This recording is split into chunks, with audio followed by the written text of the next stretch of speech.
Railway with Shyam YouTube channel पर आप सभी लोगों का स्वागत है। आज की इस वीडियो में मैं आप सभी लोगों के लिए रेलवे ग्रुप डी भर्ती परीक्षा 2025 के लिए जीके जीएस के अति महत्वपूर्ण प्रश्न कराने वाला हूं, जो आपके एग्जाम के लिए सबसे ज़्यादा महत्वपूर्ण होंगे। तो आज की इस वीडियो को आपको शुरू से लेकर के एंड तक फुल वॉच करते रहना है।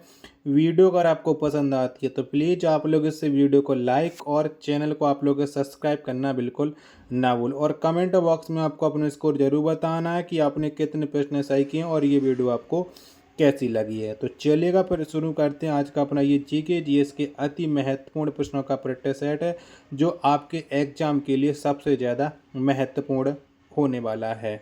तो पहला प्रश्न आ जाता है कि भारत अभियान के समय महमूद गजनबी के साथ आने वाला विद्वान कौन था। तो कौन सा विद्वान है महमूद गजनबी के साथ में भारत आया था जब उसने भारत पर आक्रमण किया था। यानी पहले प्रश्न का राइट आंसर क्या हो जाएगा। तो इसका राइट आंसर हो जाएगा अल बरूनी। एक का बी ऑप्शन करेक्ट आंसर हो जाएगा।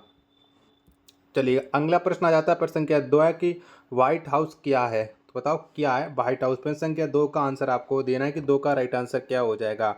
तो व्हाइट हाउस या एक अमेरिकी राष्ट्रपति का निवास स्थान है। यानी प्रश्न संख्या 2 का सी ऑप्शन करेक्ट आंसर हो जाएगा। चलिएगा अगला प्रश्न संख्या आ जाता है प्रश्न संख्या 3 है कि असम की राजधानी कहाँ है। या जो असम लिखा है इसे हम असम पढ़ते हैं, ठीक है। तो असम ही माना जाता है, असम असोम का नाम से कम जाना जाता है। तो असोम की राजधानी कहाँ, तो ये हो जाएगी दिसपुर। 3 का सी ऑप्शन करेक्ट आंसर हो जाएगा। चौथे नंबर का प्रश्न आ जाता है कि असम का प्राचीन नाम क्या है। तो बताओ इनमें से कौन सा हो जाएगा जो असम का प्राचीन नाम है। प्रश्न संख्या 4 का राइट आंसर क्या हो जाएगा। तो प्रयाग ज्योतिषपुर ये असम का प्राचीन नाम है। 4 का बी ऑप्शन राइट आंसर हो जाएगा। वीडियो पसंद आए तो प्लीज़ वीडियो को लाइक और चैनल को आप लोग सब्सक्राइब करना बिल्कुल ना भूलें। 5वें नंबर का प्रश्न आ जाता है कि मौलिक अधिकारों का उल्लेख संविधान के किस भाग में किया गया है। तो बताओ कौन से भाग में हमें ये मौलिक अधिकारों का उल्लेख मिलता है। प्रश्न संख्या 5 का राइट आंसर क्या हो जाएगा। तो ये मिलता है भाग 3 में। 5 का जो राइट आंसर हो जाएगा वो हो जाएगा ऑप्शन संख्या सी, एकदम से करेक्ट आंसर। चलेगा नेक्स्ट प्रश्न आ जाता है प्रश्न संख्या 6 की ठोस कोण की इकाई क्या है। तो बताओ इनमें से क्या हो जाती है ठोस कोण की इकाई। 6वें प्रश्न का राइट आंसर आपको बताना है कि 6वें का राइट आंसर क्या हो जाएगा। तो ये होती है स्टेरेडियन। यानी 6 का डी ऑप्शन करेक्ट आंसर हो जाएगा।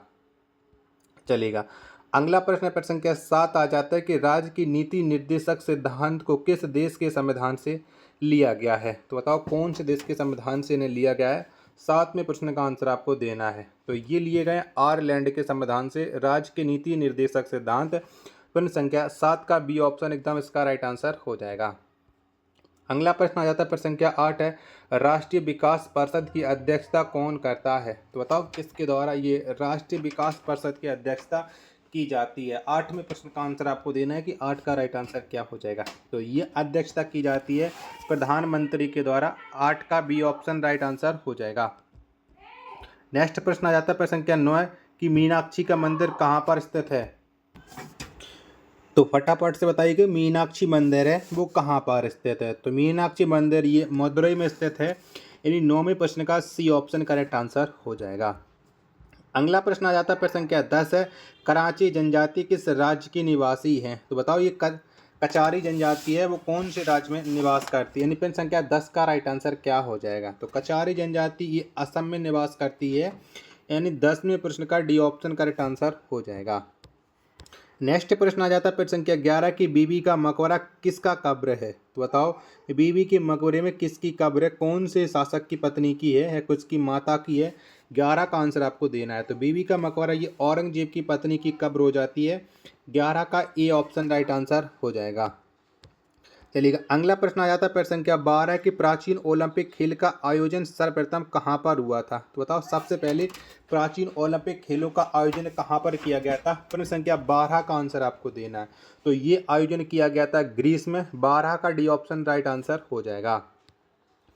चलिएगा नेक्स्ट प्रश्न आ जाता है प्रश्न संख्या 13 कि बोरोबुदूर का प्रसिद्ध बौद्ध मंदिर किस देश में स्थित है। तो बताओ कौन से देश में ये बोरोबुदूर का प्रसिद्ध बौद्ध मंदिर हो जाता है। प्रश्न संख्या 13 का राइट आंसर क्या हो जाएगा। तो ये स्थित है इंडोनेशिया में। 13 का सी ऑप्शन राइट आंसर हो जाएगा। नेक्स्ट प्रश्न आ जाता है प्रश्न संख्या 14 कामाख्या मंदिर कहाँ पर स्थित है। तो इन्हीं दो ऑप्शनों में से आपको बताना है कामाख्या मंदिर है वो कहाँ पर स्थित है? 14 का राइट आंसर क्या हो जाएगा? तो कामाख्या मंदिर ये असम में स्थित हो जाता है। 14 का बी ऑप्शन एकदम राइट आंसर हो जाएगा। आशा करता हूँ कि ये वीडियो आपको ज़रूर पसंद आ रही होगी। तो प्लीज़ आप लोग इस वीडियो को लाइक और चैनल को सब्सक्राइब करना बिल्कुल ना भूलें।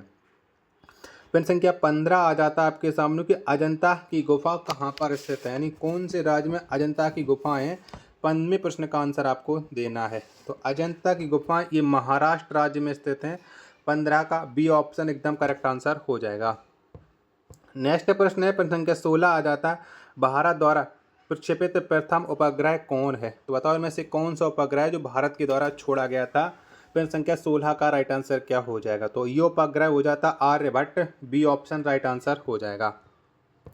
चलिएगा नेक्स्ट प्रश्न है, प्रश्न संख्या 17 आ जाता है कि प्लेग्राउंड ऑफ यूरोप के नाम से किस देश को जाना जाता है? बताओ कौन सा देश है प्लेग्राउंड ऑफ यूरोप के नाम से जाने जाता है उसे? 17 का राइट आंसर क्या हो जाएगा? तो ये स्विट्जरलैंड जाना जाता है।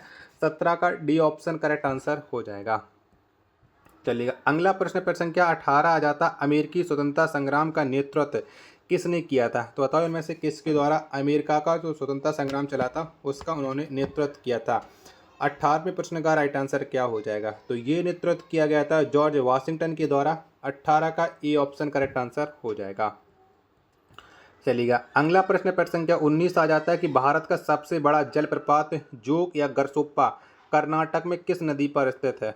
तो बताओ कौन सी नदी पर ये स्थित है, जोग या गरसोप्पा? 19वें प्रश्न का आंसर आपको देना है। तो ये स्थित है शरावती नदी पर। 19वें प्रश्न का बी ऑप्शन राइट आंसर हो जाएगा। चलिएगा प्रश्न संख्या 20 आ जाता है, काजीरंगा राष्ट्रीय उद्यान भारत के किस राज्य में स्थित है? तो बताओ ये कौन से राज्य में स्थित है काजीरंगा राष्ट्रीय उद्यान? 20वें प्रश्न का आंसर क्या हो जाएगा? तो ये स्थित है असम में। 20 का डी ऑप्शन करेक्ट आंसर हो जाएगा। वीडियो अगर आपको पसंद आ रही होगी तो प्लीज़ आप लोग इस वीडियो को लाइक और चैनल को आप लोग सब्सक्राइब करना बिल्कुल ना भूलें। अगला प्रश्न प्रश्न संख्या 21 आ जाता है, क्यूबिज्म का सूत्रपात किसने किया? तो बताओ ये किसके द्वारा सूत्रपात किया गया था? 21 का आंसर आपको देना है। तो ये किया था पाब्लो पिकासो ने। 21 का सी ऑप्शन राइट आंसर हो जाएगा। चलिएगा 22वें नंबर का प्रश्न आ जाता है कि रणथंभौर राष्ट्रीय पार्क किस राज्य में है? तो बताओ कौन से राज्य में ये रणथंभौर राष्ट्रीय पार्क है? 22 का राइट आंसर क्या हो जाएगा? तो ये स्थित है राजस्थान राज्य में। 22 का ए ऑप्शन करेक्ट आंसर हो जाएगा। चलिएगा अगला प्रश्न है, प्रश्न संख्या 23 आ जाता है, नासिक शहर किस नदी के किनारे बसा हुआ है? तो बताओ इनमें से कौन सी नदी के तट पर नासिक शहर बसा है? 23 का आंसर आपको देना है। तो गोदावरी नदी के तट पर नासिक शहर बसा हुआ है। 23 का डी ऑप्शन करेक्ट आंसर हो जाएगा। चलिएगा अगला प्रश्न आ जाता है, प्रश्न संख्या 24 से, लक्षद्वीप समूह कहाँ पर स्थित है? तो बताओ कहाँ पर पड़ता है ये लक्षद्वीप समूह? 24 का आंसर आपको देना है। तो ये अरब सागर में स्थित है। 24 का बी ऑप्शन राइट आंसर हो जाएगा। नेक्स्ट प्रश्न प्रश्न संख्या 25 आ जाता है, चाय अनुसंधान केंद्र कहाँ पर स्थित है? तो बताओ इनमें से कहाँ पर है ये चाय अनुसंधान केंद्र? 25वें प्रश्न का राइट आंसर क्या हो जाएगा? तो ये है जोराहाट में स्थित है। और जोराहाट कहाँ पर पड़ता है? तो ये असम में पड़ता है। यानी 25वें प्रश्न का ए ऑप्शन एकदम करेक्ट आंसर हो जाएगा। चलिएगा 26वें नंबर का प्रश्न आ जाता है कि लाल सागर का रंग लाल क्यों दिखाई देता है? तो बताओ क्यों दिखाई देता है लाल सागर का रंग लाल? 26वें प्रश्न का राइट आंसर क्या हो जाएगा? तो ये लाल शैवाल के कारण दिखाई देता है। 26 का सी ऑप्शन एकदम करेक्ट आंसर हो जाएगा। चलिएगा 27वें नंबर का प्रश्न आ जाता है कि विश्व की सबसे लंबी चौड़ी नदी कौन है? तो बताओ इनमें से एक ऐसी नदी है जो विश्व की सबसे लंबी है। 27वें प्रश्न का राइट आंसर क्या हो जाएगा? तो अमेजन नदी ये विश्व की सबसे लंबी चौड़ी नदी है। 27 का ए ऑप्शन एकदम करेक्ट आंसर हो जाएगा। चलिए 28वें नंबर का प्रश्न आ जाता है कि रघुवंशम के लेखक कौन है? तो बताओ किसके द्वारा रघुवंशम को लिखा गया है? यानी 28वें प्रश्न का आंसर आपको देना है। तो रघुवंशम के जो लेखक हैं वो हैं कालिदास। 28 का बी ऑप्शन एकदम करेक्ट आंसर हो जाएगा। वीडियो अगर आपको पसंद आ रही होगी तो प्लीज़ आप लोग इस वीडियो को लाइक और चैनल को सब्सक्राइब करना आप लोग बिल्कुल ना भूलें। चलिएगा नेक्स्ट प्रश्न है, प्रश्न संख्या 29 आ जाता है आपके सामने कि असम केसरी के नाम से किसे जाना जाता है?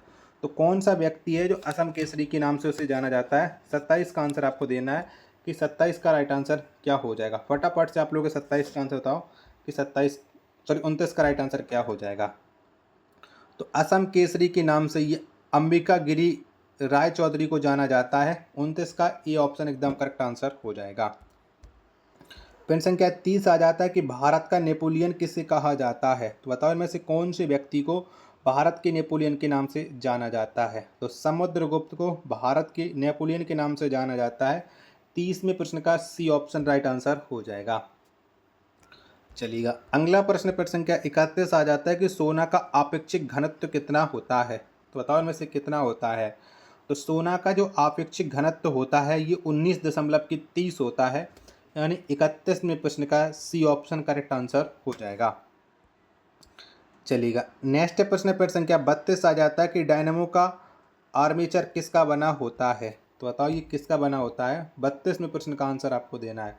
तो डायनामो का जो आर्मेचर है ये इस्पात का बना होता है। 32 का डी ऑप्शन करेक्ट आंसर हो जाएगा।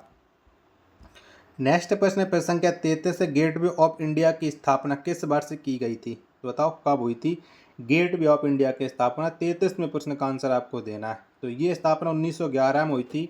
33 का सी ऑप्शन राइट आंसर हो जाएगा।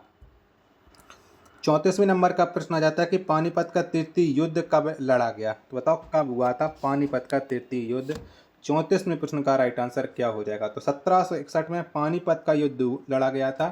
34 का सी ऑप्शन राइट आंसर हो जाएगा। अगला प्रश्न संख्या 35 है कि 1857 के विद्रोह में कानपुर में विद्रोहियों का नेतृत्व किसने किया था? तो बताओ ये नेतृत्व किसके द्वारा किया गया था? 35वें प्रश्न का आंसर आपको देना है। तो 1857 के विद्रोह में कानपुर में जो विद्रोहियों का नेतृत्व किया था वो नेतृत्व किया गया था नाना साहिब के द्वारा। 35वें प्रश्न का बी ऑप्शन राइट आंसर हो जाएगा। नेक्स्ट प्रश्न संख्या 36 हो जाता है कि फ्यूरियर के नाम से किसे जाना जाता है? तो बताओ कौन से व्यक्ति को फ्यूहरर के नाम से जानते हैं? 36 का आंसर तो हिटलर को जाना जाता है। 36वें प्रश्न का डी ऑप्शन एकदम इसका करेक्ट आंसर हो जाएगा। 37वें नंबर का प्रश्न आ जाता है कि विधान परिषद धन विधेयक को अपने पास अधिकतम कितने दिनों तक रोक सकता है? तो कितने दिनों तक रोक सकता है? तो ये धन विधेयक को विधान परिषद अधिकतम 14 दिनों तक के लिए रोक सकता है। 37 का डी ऑप्शन करेक्ट आंसर हो जाएगा। 38वें नंबर का प्रश्न आ जाता है कि महाभाष्य का संबंध किससे है? तो बताओ किससे संबंध रखते हैं ये महाभाष्य? 38 का आंसर आपको देना है। तो महाभाष्य का जो संबंध है वो व्याकरण से है। 38 का बी ऑप्शन राइट आंसर हो जाएगा। 39वें नंबर का प्रश्न आ जाता है कि सार्क का पहला अध्यक्ष कौन था? तो बताओ इनमें से कौन से व्यक्ति है जो सार्क का पहला अध्यक्ष हुआ है? तो ये हुए HM इरशाद। 39 का ए ऑप्शन करेक्ट आंसर हो जाएगा। प्रश्न संख्या 40 और अंतिम प्रश्न आ जाता है कि भारत में सर्वप्रथम पेट्रोलियम की खोज कहाँ हुई? तो बताओ कहाँ पर खोजा गया था भारत में सबसे पहले पेट्रोलियम? 40वें प्रश्न का आंसर आपको देना है। तो ये खोजा गया था डिगबोई में। 40 का ए ऑप्शन एकदम करेक्ट आंसर हो जाएगा। तो आशा करता हूँ कि ये वीडियो आपको ज़रूर पसंद आई होगी। तो प्लीज़ आप लोग इस वीडियो को लाइक और चैनल को आप लोग सब्सक्राइब करना बिल्कुल ना भूलें। मिलते पर अपने एक और नेक्स्ट वीडियो के साथ, तब तक के लिए धन्यवाद।